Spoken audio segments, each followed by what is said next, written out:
If you want to scale your e-commerce brand in 2024 with Google Ads, you are in the right place, because in this video, I'm going to lay out the easy, safe, and foolproof way to scale your Google Ads campaigns in 2024 so that you can see more sales as you increase the spend in your Google Ads account. Now, while this may sound very, very simple, I want to break this down with the core concept that you need to understand when it comes to scaling your Google Ads accounts. And as I said, it sounds very, very simple, but I'm surprised that when I review accounts or when people come to me for some individual coaching, when they've had an issue with scaling their Google Ads account, I'm amazed at how many times this is missed. And what the simple concept is that you want to focus on the good performing parts of your Google Ads campaign. So they're the first parts that you scale. So you go through, review your account, review your campaigns, look at the campaigns that are performing better. And then when you find the better performing campaigns, go through and look at the ad groups if you're running shopping,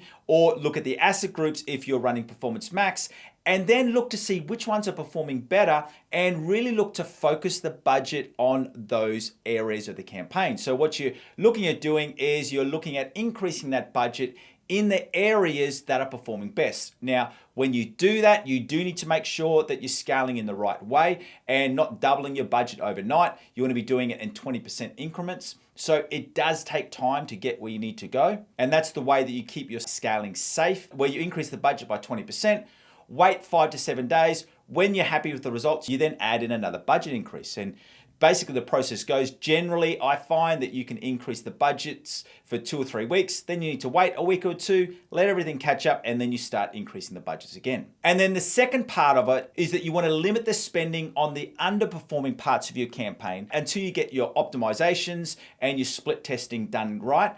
When you then get those results that you need for those products, you then start to increase the spend on those products. As I said, I know that sounds really, really simple, but that's the core concept that we're running with. And as I said, I'm surprised at how many people overcomplicate it when all they need to do is just focus on that core action of focusing the budget on where you're performing well. And then you're looking at limiting the spend on the areas that are performing well until you get them to where you need to be. Then you also scale that part of your account. So it's important to note that it's not a one size fits all. You don't just blindly increase the budgets, you do it in a very strategic way. But after your review, it may mean that you do have to add in some new structures and some new campaigns so that you can better target the budgets to the best performing areas of your account. And the reason for why that is so important is remember that your budgets are set at a campaign level. Now, with shopping campaigns, you can set your target ROAS goals at an ad group level, but with Performance Max campaigns, you're also setting your target ROAS goals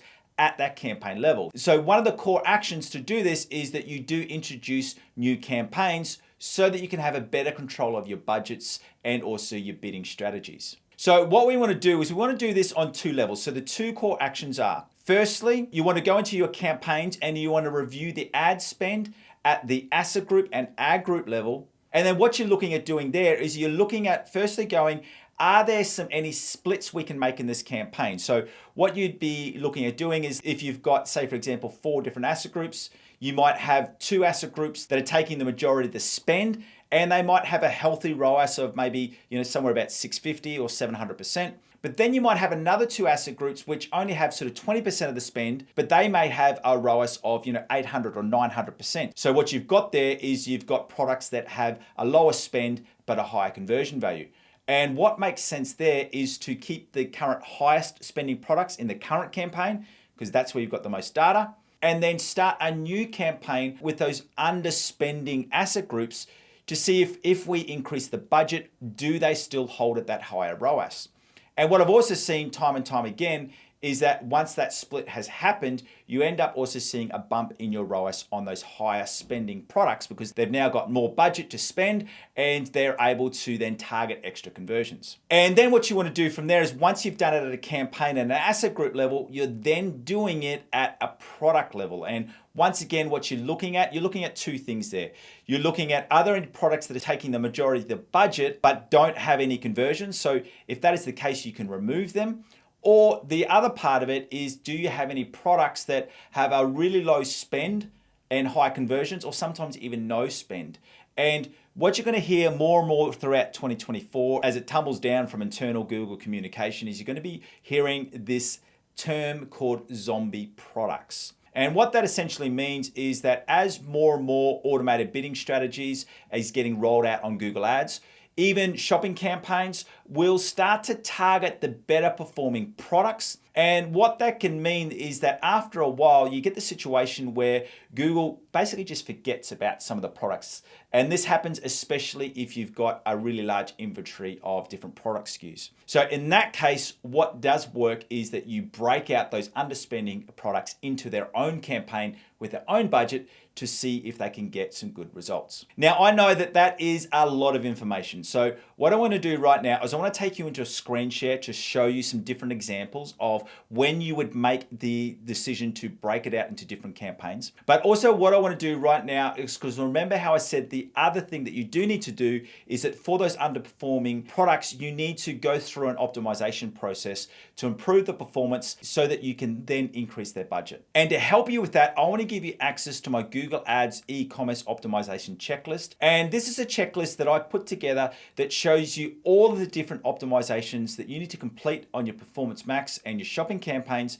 And what's more than that, it also takes you through how often you need to complete those optimization actions. So whether it be every week, every month, or every 90 days. And if you want free access to my Google Ads e-commerce optimization checklist so that you can see the best results with your Google Ads campaigns in 2024, just follow that link in the description below.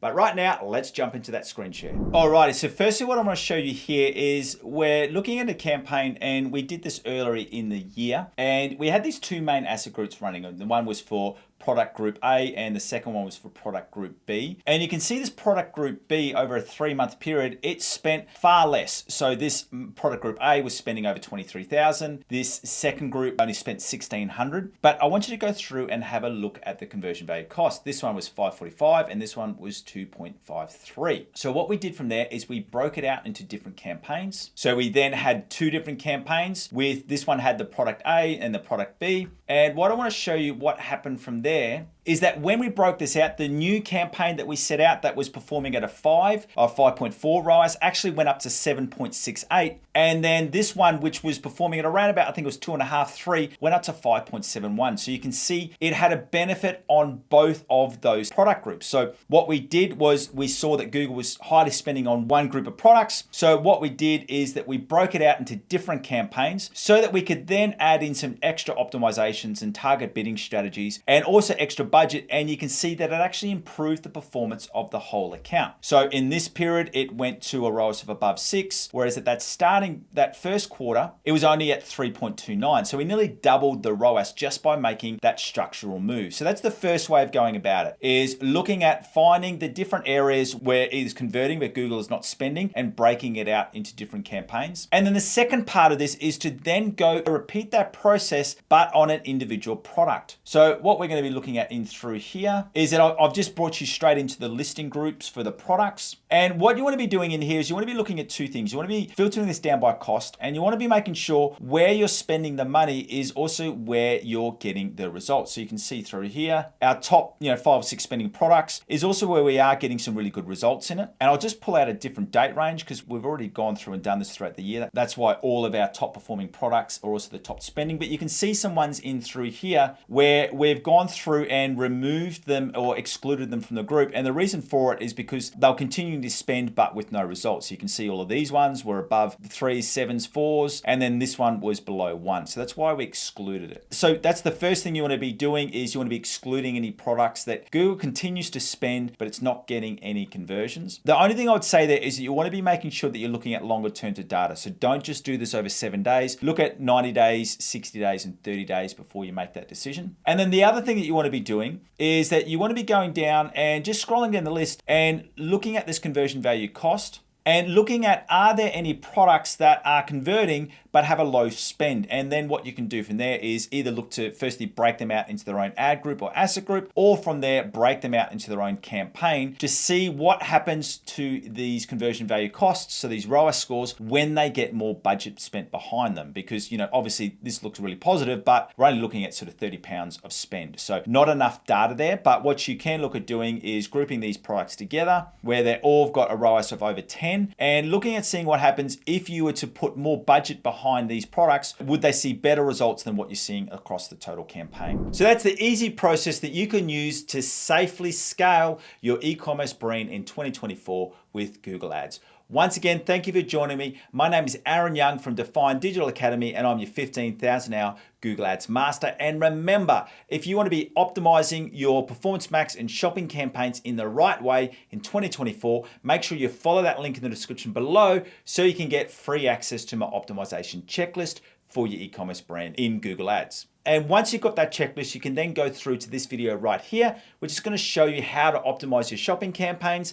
And then you can also go to this video right here, which is showing you how to optimize your Performance Max campaigns.